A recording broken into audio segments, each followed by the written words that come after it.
کہ وہ اونچی آواز میں لگا ہوا ہوتا ہے، جس میں مجھے ایک پرابلم یہ ہمیشہ ہوتی ہے کہ قرآن اونچی آواز میں لگا ہوا ہو اور آپ اس کو سن نہ رہے ہوں، تو یہ خود ایک پرابلم ہے. قرآن کو تو آپ کو دھیان سے سننا چاہیے. تاہم اگر کوئی ایسا آپ اہتمام کر لیں جس میں یہ پرابلم نہ ہو، تو یہ قرآن مجید کا ایک اضافی ایڈیشنل بونس ایڈوانٹیج ہے. میں اس کا انکار نہیں کر رہا، لیکن میں اس کا زوردار انکار کر رہا ہوں کہ قرآن اس لیے آیا. قرآن آیا ہماری ہدایت کے لیے، قرآن آیا ہماری رہنمائی کے لیے کہ ہم اللہ کے پیغام کے ذریعے سے اللہ کو یاد کریں. لیکن کہیں کوئی بزرگ، کوئی اس فیلڈ میں ماہر یہ کہتے ہیں کہ آپ کے گھر میں کوئی فلاں پرابلم ہے اور اس وجہ سے سورہ بقرہ آپ پڑھ لیا کریں یا اس کو پڑھنے کا کوئی اہتمام کر لیں اور اس کے نتیجے میں یہ اثرات کم ہوں گے. یہ ممکن ہے، یہ بالکل ممکن ہے، لیکن یہ دین کا موضوع نہیں. یعنی یہ بالکل ممکن ہے کہ کہیں آپ جائیں کرسچن ورلڈ میں تو وہاں وہ بائبل کے ذریعے سے یہ کر رہے ہیں. جی بالکل. تو اس کا تعلق اصل میں لوگوں کے تجربات سے. سر اسی بات سے تعلق آپ نے وہ ایک بار بتایا تھا کسی صاحب کا، ڈاکٹر بدر کا بتایا تھا، لیکن اس کے علاوہ بھی آپ نے کسی کا ذکر کیا تھا. دیکھیں جی، بات یہ ہے کہ انسان کو اپنی لمیٹیشنز معلوم ہونی چاہیے. آپ جب کاروبار کرتے ہیں نا، تو بعض کاروبار ایسے ہوتے ہیں جس میں آپ کاروبار میں تو پڑ جاتے ہیں، لیکن کاروبار کے کئی پہلو ہوتے ہیں. آپ اس میں ایک خاص ایریا کو ڈیل کر رہے ہوتے ہیں، مگر گاہک کی ضرورتیں زیادہ ہوتی ہیں. تو پھر آپ کیا کرتے ہیں؟ پھر آپ آؤٹ سورس کرتے ہیں. آپ اور لوگوں کی طرف، یار یہ مجھ سے کرا لو، اور یہ جو ہے نا نلکا، یہ اس سے ٹھیک کرا لو. میرے پاس نلکے کی ایکسپرٹیز نہیں ہے. تو یہ میرے پاس جب سے میں نے قرآن کو بیان کرنا شروع کیا ہے، تو میں لوگوں کو بتاتا ہوں کہ دو مسئلے ہیں جو سب سے زیادہ درپیش ہوتے ہیں. ایک طلاق کا مسئلہ، وہ سر یہ ہوتے ہیں طلاقاں دیتی ہیں ان کی کریے، اور دوسرا جادو اور جنات کا مسئلہ. تو یہ جو دوسرا مسئلہ ہے، کیونکہ اس میں مجھے کچھ بھی نہیں معلوم ہے، تو پھر میں نے یہ کوشش کی کہ میں ان لوگوں سے کچھ تعلقات رکھوں کہ جو اس میں لوگوں کی ہیلپ کر سکیں، ایسے لوگ کہ جو ریلائبل ہیں. کیونکہ اس فیلڈ میں بڑے کویکس ہوتے ہیں، اور کویکس چاہے میڈیسن کی فیلڈ میں ہو چاہے اس میں ہو، ان کی ایک ٹرک ہوتی ہے. وہ یہ ہوتی ہے کہ وہ آپ کو اپنے ساتھ انوالو کر کے، آپ کے اندر اپنے لیے ایک کانفیڈنس پیدا کر کے آپ کو وہ اپنا پرماننٹ گاہک بناتے ہیں کہ جی بار بار آئیں. ظاہر ہے اپنے گھر کا باورچی خانہ بھی تو چلنا ہے نا. تو آپ کو اگر میں نے علاج کر دیا تو مجھے کیا فائدہ ہوگا؟ تو آپ کا ایسا علاج کروں کہ 15 دن آپ مجھ سے بہت امپریسڈ رہیں، اور 16ویں دن کہیں کہ سر یہ ایک اور پرابلم آ گئی ہے. میں کس لیے ہوں جناب، آئیے میں آپ کا خادم ہوں. تو آپ دوبارہ آئیں گے. تو اس وجہ سے اس طرح کے لوگوں سے بچنا چاہیے. تو وہ میں نے کچھ ایکسپلور کیے ہوئے ہیں. بعض اوقات وہ میری جو ہے ایفرٹ وہ اس لیے کمزور پڑ جاتی ہے کہ لوگوں کی پرابلمس کم ہو جاتی ہیں. آپ کہیں گے تو میں پھر ان کو ایکسپلور کرنا شروع کر دوں. I have them in my contacts. ان کا تو مجھے پتا ہے، آپ نے کسی اور کا ایک بار کلاس میں ذکر کیا تھا، جی جی، لیکن نام نہیں دیا تھا. جی وہ نام تو خیر میں بھی نہیں لوں گا، وہ تو الگ سے مجھ سے کوئی پوچھے گا. مگر وہ تو میں آپ کو بتا رہا ہوں کہ اب میری رینج میں اب 4 ہو گئے ہیں، لیکن میں نے کچھ کو ٹرائی نہیں کیا. بٹ مراد اس سے یہ ہے کہ they are good people, reliable, وہ دھوکہ نہیں دیں گے. ان لوگوں کے پاس جانا مطلب صحیح. دیکھیں، ان لوگوں کے پاس جانا اس وضاحت کے ساتھ کہ قرآن مجید میں اللہ نے سورہ بقرہ کی آیت نمبر 103 میں ہمیں یہ بتایا ہے کہ اللہ نے جادو وغیرہ کے اینٹیڈوٹ توڑ کے طور پر ہاروت و ماروت فرشتوں کے ذریعے سے ایک علم لوگوں کو سکھایا جس کے بارے میں وہ یہ کہتے تھے کہ ہم ایک فتنہ ہے تو تم کفر نہ کرنا. یعنی وہ علم ایسا تھا کہ جس میں اگر آپ سیکھ لیں تو آپ اس کو پازیٹیولی بھی استعمال کر سکتے ہیں اور نیگیٹیولی بھی. تو اللہ تعالیٰ نے یہ بتایا کہ کچھ لوگ ایسے ہوئے کہ جنہوں نے اس کو نیگیٹیولی استعمال کرنا شروع کر دیا اور میاں اور بیوی کے درمیان جدائی ڈالنے لگے. یہ کام شروع کر دیا. اس سے میں انفر کرتا ہوں, آپ اس سے اختلاف کر سکتی ہیں, کہ اسی کا وہ پازیٹیو پہلو جس کے لیے فرشتے آئے تھے وہ بھی سکھایا گیا اور وہ موجود ہے, تجربات سے معلوم ہوتا ہے. تو ہم بس اس پہلو سے جائیں کہ اگر کوئی اس طرح کا علاج ہے, یہ بات بالکل صحیح ہے کہ عام طور پر اپنے ان پرابلمس کے لیے انسان کو نماز, دعا, اللہ کا ذکر, جو مختلف قرآن مجید کی آیات میں دعائیں ہیں, احادیث میں دعائیں ہیں, سب کے ذریعے سے آدمی کوشش کرے. لیکن اگر فرض کیجئے کہ کوئی کہتا ہے جی کہ یہ سب کچھ ہو گیا ہے, کیا ایسا نہیں ہے کہ جب ہم کو جسمانی بیماری ہوتی ہے تو ہم علاج کراتے ہیں, علاج تو اللہ ہی کے ہاتھ میں ہے نا, تو کیا اسی طرح سے اس طرح کی بیماریوں میں بھی کوئی ہے کوئی امکان کہ کسی کو پکڑ لیں؟ آواز یہ ہو سکتی ہے نہیں، وہ باہر فون پہ کہنا پڑے گا. اچھا. سر وہ میں نے سنا تھا کہ سروس ہاسپٹل میں ایک ڈاکٹر صاحب ہیں, وہ سورت رحمان سے نا علاج کرتے. ہو سکتا ہے, میں نے بھی سنا ہے, میں اس کا انکار نہیں کرتا, لیکن سورہ رحمان سے علاج ویسے کوئی یہ جو ہے سورہ ٹو سے یہ کوئی نوز باللہ خدا تو نہیں ہے کہ ان کو پتہ ہوگا کہ یہ پڑھو تو یہ ہوگا, یہ پڑھو تو یہ نہیں نہیں دیکھیں ہوگا, ایسا کہ میرے پیچھے نہ پڑ جائے. نہیں دیکھیں ایسا نہیں ہے, سننا رہے ہوئے. کوئی خدا ہونے کا کوئی امکان نہیں ہے. یہ بالکل ایسے ہے کہ آپ دیکھیں نا دوسرا علاج ہے, یہ تو اب تو بہت سائنس بن گئی نا, یہ سارا میڈیسن بہت زیادہ آگے بڑھ گئی. ورنہ کیا ہوتا تھا, ایک بیماری ہے, کسی نے ایک پتا دے دیا, اس پتے کو جناب پانی میں ابال دیں. یہ کیا, یہ تجربات ہیں. ایسے ہی تجربات بعض لوگوں نے بعض قرآن کی صورتوں کے ساتھ کی. تو ہمیں کیا پرابلم ہے؟ خدا تعالیٰ نے ایک کلام تو ہدایت, رہنمائی, گائیڈنس کے لیے دیا ہے, مگر اس کے اندر اور کئی چیزیں رکھ دیں. تو میں کیا کروں, میں دیکھیں نا کتنی انٹرسٹنگ بات ہے کہ ابھی میں نے کل ہی ایک کلپ دیکھا, ایک بڑے اچھے ایک مبلغ ہیں مسلمان, غالباً پاکستانی اوریجن ہے ان کا, شبیر علی ان کا نام ہے, کینیڈا میں ہوتے ہیں. ایک کمال یہ کہ وہی اس طرح کے لوگ وہاں جاتے ہیں تو they speak exactly like the locals, تو ان کا ایکسنٹ وغیرہ سب, اور ہیں بالکل وہ ماشاء اللہ مولوی صاحب. سو وہ بہت سے کرسچنز وغیرہ سے گفتگو کرتے ہیں, پتہ نہیں کبھی آپ دیکھیں, از ویری امپریسو. تو Shabbir Ali, I think he spells ALY, لیکن شبیر. تو وہ ان سے کسی نے, میں کل کلپ دیکھ رہا تھا, کسی نے پوچھا, ایک بڑی بہت ہی بڑا سا ایک گیدرنگ تھی, کہ شبیر مطلب تمہاری آئیڈیالوجی کیوں صحیح ہے, why do you think Christians are not right, Jews are not right, there are many others, Hindus, Buddhists, atheists. تو میں نے کہا یار پتہ نہیں کیا جواب دیں گے. تو انہوں نے ایک جواب دیا جو میں اس سے پہلے میں آنیسٹلی اگنور کرتا تھا. I was never impressed. پتہ نہیں کوئی سوچ کا اپنا انداز ہے, لیکن وہ انہوں نے جواب دیا اور بڑا روبدار جواب ہو گیا.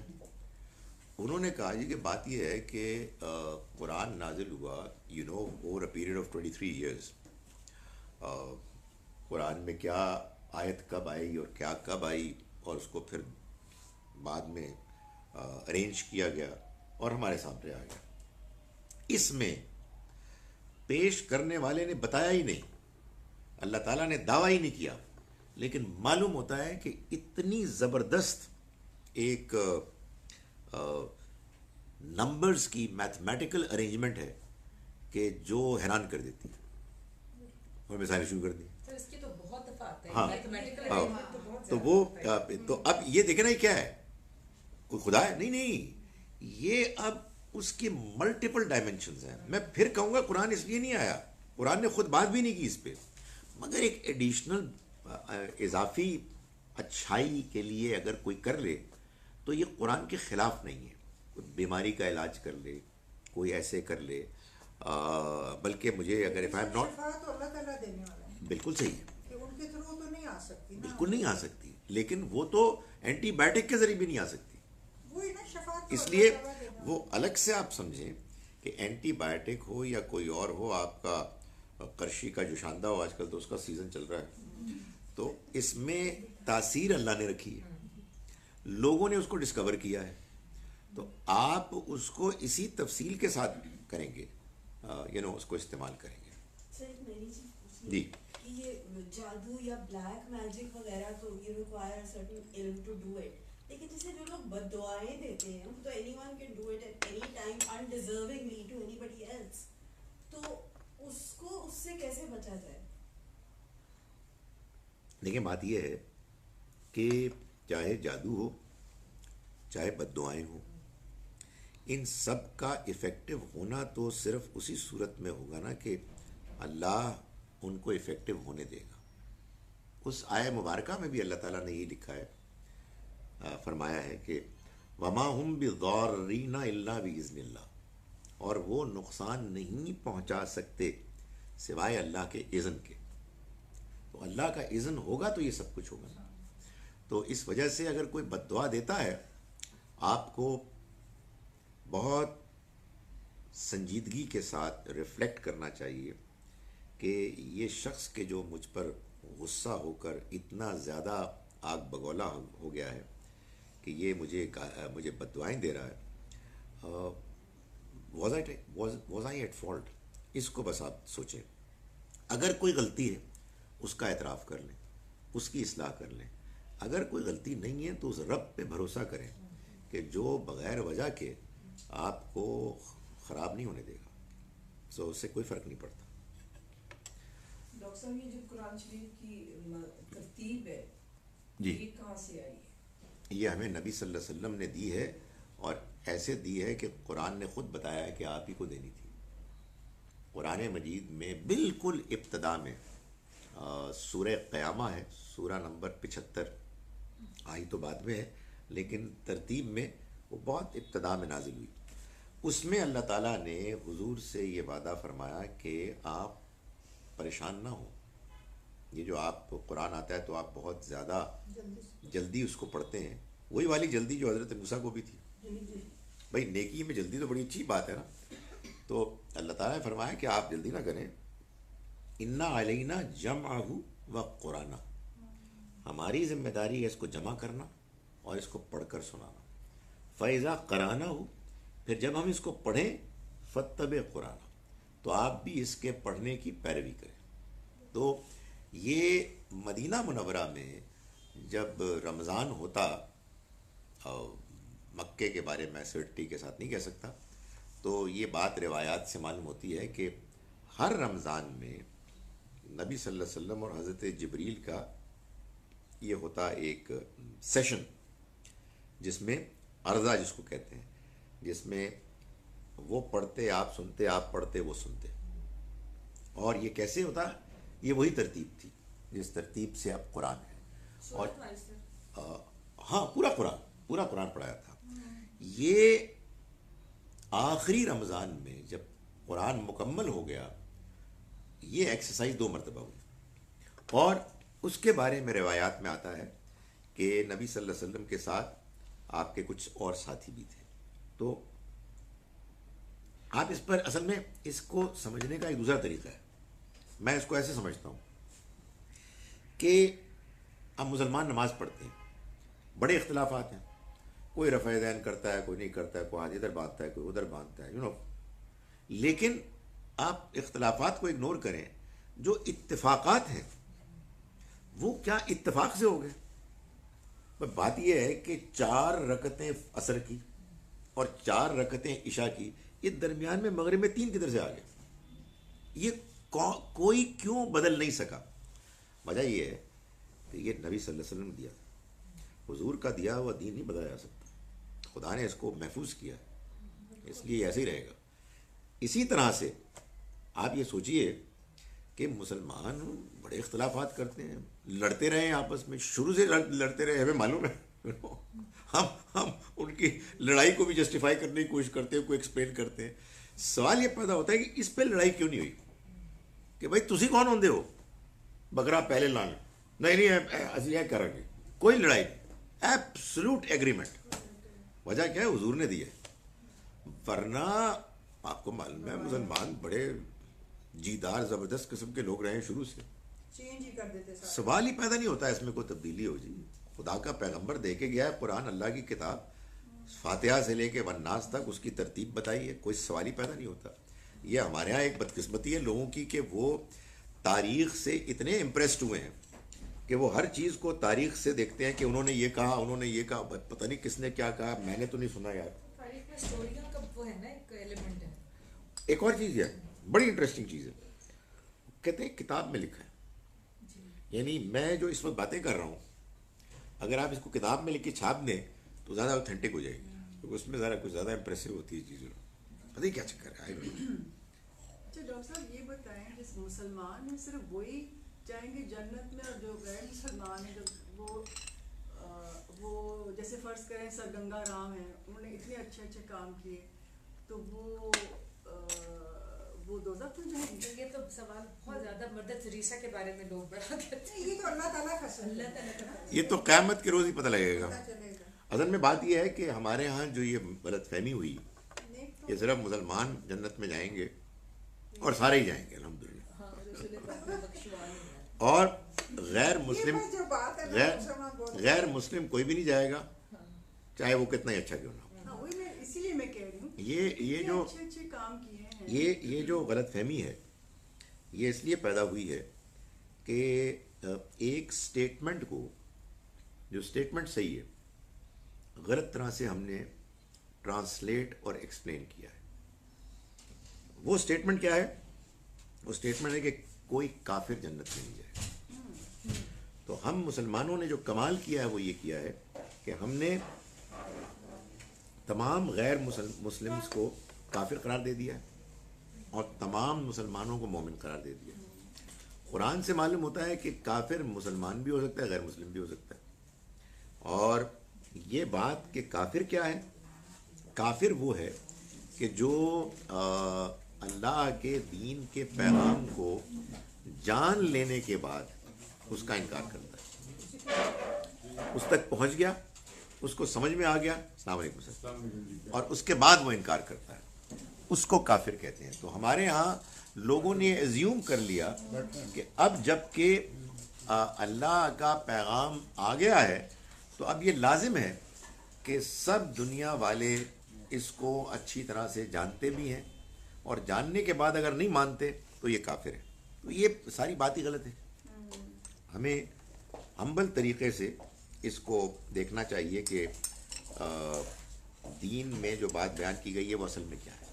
سر تو جو آپ پنشمنٹ کا بتا رہے تھے کہ ایک سرٹن ٹائم پیریڈ تک ہو, اسی طرح جو چلے جائیں گے دوزخ میں, مطلب سب جنہوں نے انکار کیا, جیسے ابھی میرے دن میں ابو لہب بھی آئی جا رہا ہے, اس کے بارے میں اللہ نے قرآن میں خود, تو اس کو بھی سزا کے بعد بس پھر نکال دیا جائے گا.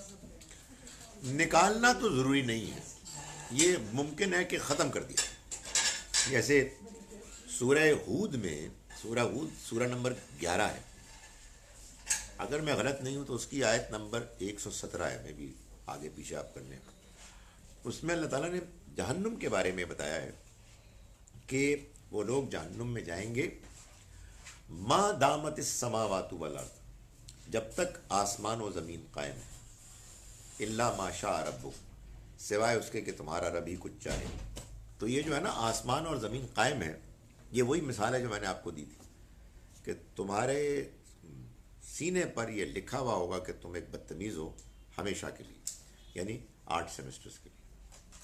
تو یہ اللہ تعالیٰ نے جو بات بیان کی ہے اس کو اس میں دیکھنا چاہیے. سر ایک کوشچن یہ ہے کہ صبح جب نماز پڑھتے ہیں اس کے بعد وہ تسبیحاں ہوتی ہیں, تو کیا تسبیح پڑھنے زیادہ ضروری ہے یا قرآن؟ یہ بات تو بالکل واضح ہے کہ تمام اذکار میں نماز کے علاوہ جو ذکر سب سے افضل ہے وہ قرآن کو پڑھنا ہے. لیکن اس کا مطلب یہی ہے قرآن کو سمجھ کے پڑھنا, سمجھ گئے. اس کی ٹھیک ہے, اس مطلب کی پہلے ہدایت قرآن پاک پڑھے پھر تسبیح. تسبیح کریں اس کے بعد. سر وہ ذکر قرآن سے بھی تو ہو سکتا ہے نا اس کے اندر سے. بالکل ہو سکتا ہے, لیکن آپ کے پاس لمیٹڈ ٹائم ہے, تو آپ کیا کس چیز کو ترجیح دیتے ہیں.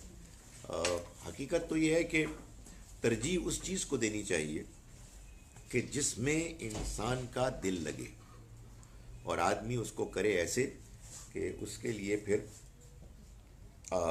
جو چیز وہ پڑھ رہا ہے اس کو سمجھ میں آ رہی ہے اور وہ اس کے اوپر اثر کر رہی ہے.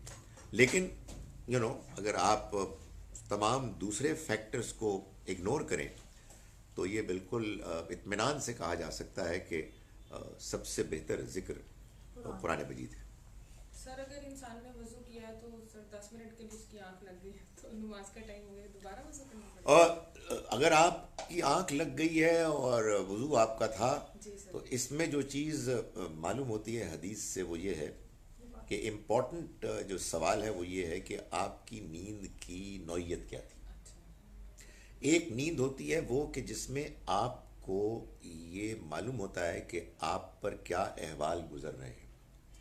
جیسے اللہ مجھے معاف کرے, میں کئی مرتبہ ڈرائیو کرتے ہوئے محسوس کرتا ہوں کہ میں سو رہا ہوں, لیکن میں اپنے آپ کو کہتا رہتا ہوں کہ میرا خیال ہے تم اٹھ جاؤ, بہتر ہے اس سے پہلے ہی کوئی واقعہ ہو جائے. تو ظاہر ہے وہ نیند اصل میں نیند نہیں ہوتی, وہ بس ایک جھونکا ہوتا ہے. کبھی بھی نیند سے وضو نہیں ٹوٹتا, لیکن نیند کی کیفیت میں کوئی ایسی چیز ہو سکتی ہے جس سے وضو ٹوٹ جائے. تو آپ جب اتنے غافل ہو جائیں نیند میں کہ جس کے بعد آپ کو پتہ ہی نہ لگے کہ وہ چیز ہو گئی ہے, تو پھر وضو کرنا چاہیے. لیکن اگر آپ کی تیمم کر لو. آسان طریقے سے بات نہیں پڑھ نماز میں اٹھتی ہوں تو وہ بھی اذان نہیں ہوتی تو میں وضو کر لیتی ہوں, پھر میں آ جاتی ہوں, پھر میری آنکھ ایک دم سے لگ جاتی, صرف 10-15 منٹ ہوتے ہیں. بس وہ اسی کا خیال رکھیں کہ کیا یہ نیند وہ تھی کہ جس میں آپ کو یہ اندازہ ہو سکتا ہے یا نہیں. کیونکہ حضور کے بارے میں ہوتا تھا کہ آپ ٹیک لگا کے بیٹھتے اور آپ کی آنکھ لگ جاتی اور وضو نہیں کرتے تھے. تو یہی بات پھر زیادہ صحیح لگتی ہے اس معاملے میں کہ ایک نیند وہ ہوتی ہے جو آپ کو بالکل غافل کر دیتی ہے, اور ایک نیند وہ ہوتی ہے کہ جس کے باوجود آپ ڈرائیونگ کر سکتے ہیں. تو دونوں میں کچھ فرق سر ہے تو صحیح. اس کا میں ایم شور کہ لائسنس اس کا چھین لینا چاہیے, لیکن جی. سر بہن نرسنگ کر سکتی ہے بھائی کے بچوں کی؟ ہاں کیوں نہیں کر سکتے. ایک تھوڑا ویئرڈ کوسچن ہے, 2-3 وہ بس میرے ذہن میں آتا ہے. آپ کریں گی کہ نہیں کریں گے؟ میں کرنے لگی. بڑی مہربانی جناب. تو سر پھر ایسے بہن سیروگیٹ بھی تو کر سکتی ہے نا بھائی اور بھابھی کے لیے بچہ. دیکھیں سروگیٹ کا مطلب اگر یہ ہے کہ آپ نے ان کا جو ہے دونوں سے سپرم اور ایگ سے جو آلریڈی فارم ہو چکا ہے اس کو کہیں کیری کرنا ہے, اس پہ ہمارے ہاں ڈیبیٹ ہے اور ہوتی رہے گی. اس کو بعض لوگ صحیح سمجھتے ہیں, بعض لوگ غلط سمجھتے ہیں. جو لوگ صحیح سمجھتے ہیں وہ اس کو رضاعت سے ملاتے ہیں, یعنی قیاس کرتے ہیں کہ وہی بات کہ جب یہ ہو سکتا ہے کہ دودھ پلایا جائے تو وہ کیوں نہیں ہو سکتا. ظاہر ہے کہ اس میں کسی چیز کا آپ انکار تو نہیں کر سکتے, آپ پسند ناپسند کا اظہار کر سکتے ہیں. یہ ہے ایک اجتہادی مسئلہ, مگر اگر ماں اور باپ بچے کے اصل میں کون ہے اس میں کوئی اجتماع نہیں ہے, کوئی ڈاؤٹ نہیں ہے, تو پھر اس کو ناجائز کہنا مشکل ہے. ظاہر دوسرا ناجائز کہنے کی وجہ یہ ہو سکتی ہے کہ یہ اللہ معاف کرے کوئی بے حیائی یا زنا کی طرح کی چیز ہے, تو کلیئرلی ایسا بھی نہیں ہے. تو پھر کیا ہے, بس وہی بات ہے کہ کچھ لوگ اس میں کراہت محسوس کریں گے اور کچھ لوگ کہیں گے کہ نہیں, یہ تو ایک ایسے ماں باپ کے لیے, میاں بیوی کے لیے کہ جن کے ہاں فار سم میڈیکل ریزن اولاد نہیں ہو پا رہی اور کوئی ان کو فیسیلیٹیٹ کر رہا ہے, تو یہ ممکن ہے. مگر اس میں اختلاف تو رہے گا. سر پھر اگر جیسے کزن میرج ہو جاتی ہے نا بھی تو وہ تو پھر سروگیٹ مدر بھی بچے گی, تو ان مطلب کہ اس کی بہن کی اور بھائی کے پھر بچوں کی شادی ہو سکتی ہے آپس میں؟ نہیں نہیں, سروگیٹ یعنی جب کوئی اس طرح کا رشتہ بن جائے تو پھر وہ رشتہ خونی رشتہ ہو جائے. ان کزنس میں بھی نہیں ہوں گی جن کو نرس کیا آئے گا, ایسے ہی ہے. تو سر لیکن ابھی جیسے آپ نے کہا نا کہ اس میں دیکھیے کچھ بے حیائی کا تو نہیں ہو رہا. نہیں ایک اور کوشچن تھا اس ایکسٹینشن میں میرے ذہن میں آ جا رہا تھا کہ جیسے کہ اگر کوئی گے اس کپل کے لیے کوئی عورت کر رہی ہے تو کوئی انٹیمیٹ تو اس میں ہے نہیں, اس میں پھر کیا مسئلہ ہے؟ اور وہ پتہ بھی چل رہا ہے ماں کون ہے تو باپ کون ہے. تو دیکھیں اگر کوئی گے, اسی طرح لیسبینس اگر کوئی گے لڑکا اور لڑکا یا لیسبین کوئی لڑکی اور لڑکی جی یہ کہتے ہیں کہ ہم ساتھ رہ رہے ہیں, جیسے مجھے معلوم ہے, مجھے کسی نے بتایا امریکہ میں ہمارا کسی مرد میں دلچسپی نہیں ہے, ہم ساتھ رہ رہے ہیں, لیکن ہمیں یہ معلوم ہے کہ اللہ تعالیٰ بے حیائی پسند نہیں کرتا, اس لیے باوجود رجحان کے ہم کوئی آپس میں فزیکل کانٹیکٹ نہیں کریں گے, کوئی اعتراض نہیں, یہ اپنی مرضی ہے. لیکن جب یہ سوال پیدا ہوگا کہ کیا یہ فزیکل ریلیشن شپ ہو سکتا ہے, تو پھر سوال پیدا ہوگا کہ ان کا آپس میں کیا تعلق ہے. اس لیے کہ یہ تعلق شوہر اور بیوی کے علاوہ کہیں جائز نہیں ہے, اور مرد ایک دوسرے کے شوہر بیوی نہیں بن سکتے, اور عورت نہیں بن سکتے. اس لیے یہ جو ہمارے ہاں ٹینڈنسی ہے, بڑی بظاہر پاکی بات ہے کہ اب آپ اس کو ایک پروموٹ کر رہے ہیں جس کے بعد تباہی ہو. ایک بات تھی جس میں کچھ اس سے متعلق تھا کہ ایک زانی ہے اور اس کے بعد آپ اس کو اجازت کیوں نہیں دیتے کہ وہ کسی پاک دامن کے ساتھ نکاح کرے. تو گزارش یہ ہے کہ اگر پبلک میں نون ہے بات تو پھر نہیں ہو سکتا. اس کی وجہ یہ ہے کہ پھر اب اصل میں جو برائی ہے وہ ہے کہ جس کو آپ اکاؤنٹ کرے, اس نے بھی شخص نہیں, وہ تو پھر واپس آ جائے. یہ کہنا تھا بلکہ آپ کو بتانا تھا کہ میں نے کرنل صاحب کو فون کیا. جی جی جی میں جا رہی ہوں واٹس ایپ میرے ساتھ جا رہی ہوں, میں نے کہا تھا آ کے لے جائیں واٹس ایپ. ٹھیک واٹس ایپ کہتے ہیں میرے ساتھ چلوں گا تاکہ میں دیکھ ساری چیزیں. جی ہم لوگ وہاں ٹھیک ہے, جارڈن میں دے آئیں گے. بالکل ٹھیک ہے. سر وہ سپارے میں بھی بڑا انٹرسٹڈ تھی, وہ بات ان سے بات کر لیں, اگر اس وقت وہاں سے مجھے مل کے 15-20 اٹھا لوں. ورنہ آپ یہ ان سے کہیں کہ اگر سپلائی کم ہے تو وہ اس کو ارینج کر دیں. وہ کہہ رہے تھے کہ انہوں نے سر یہاں تو 30واں سپارہ چاہیے. جی جی جی سر میرا والیوم 1 اور 2 جاری. جی ڈاکٹر صاحب ابھی آپ نے نا وہ آؤٹ سورسنگ والی بات کی. جی جی مجھے ابھی کل کسی نے کہا تھا کہ ڈاکٹر صاحب سے پوچھیں. اوکے, آپ وہ میں آپ مجھ سے کانٹیکٹ کریں. تو سوال جواب تو ختم ہو گئے, تو اس کو تو ہم ختم کرتے ہیں. مجھے وہ نام دے دے. She wanted to go see somebody, she was going through یہی سیم ٹربل. اوکے, آپ مجھے لکھیے گا تو میں اس کا اچھا میں میسج. ہاں جی میں کر دوں گا انشاءاللہ. اچھا thank you so much doctor صاحب فار کمنگ ٹوڈے. بات دعا کریں گے, بس ٹھیک رہے, اللہ خیر کرے. آج شام کو وہ جو آپ جی سے معلوم ہو جائے وہ ایک مسئلہ ہے. لیکن سر جب وہ پریگننٹ ہے تو اس کو پتہ چل گیا نا, حسب نسب کا بچے کو پتہ چل گیا کہ درست, لیکن اب رکا جائے گا. اچھا, اور اس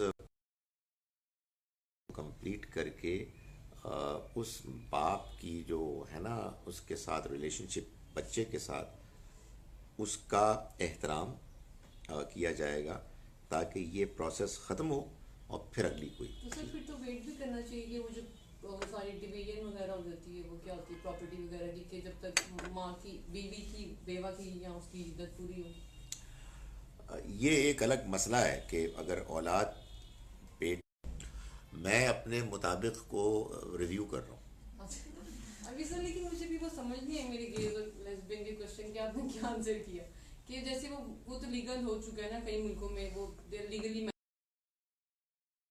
تو وہ کرنا چاہ رہے ہیں سروگیٹ, وہ یہ نہیں کر سکتے. نہیں, بات یہ ہے کہ ایک ہے لیگل ہونا کسی ملک کی دنیاوی قانون میں, ہم بات کر رہے ہیں اللہ کے دین. میں اسی کانٹیکسٹ میں سمجھنا چاہتی ہوں. تو اللہ کے دین میں تو اس کی اجازت نہیں ہے نا کہ کوئی relationship outside marriage wedlock ہو.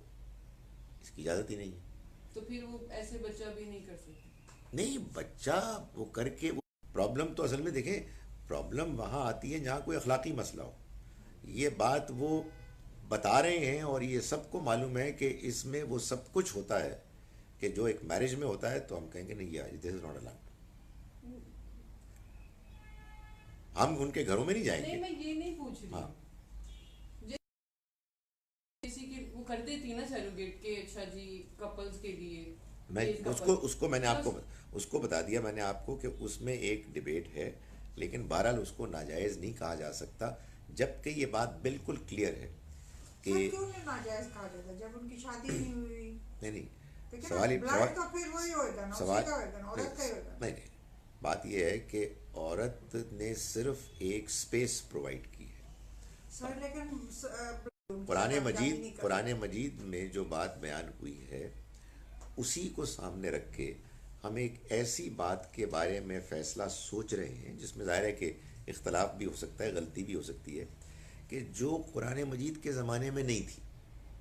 قرآن مجید کے زمانے میں, نزول کے زمانے میں سروگیسی کا کوئی امکان نہیں تھا. سر اگر ہوتا تو قرآن شریف میں ضرور اس کی ڈیٹیل نہیں, قرآن پاک ہر چیز کا اس میں یہ تو پھر آپ یہ جواب دے رہے ہیں کہ ہر چیز کا آنسر ہے.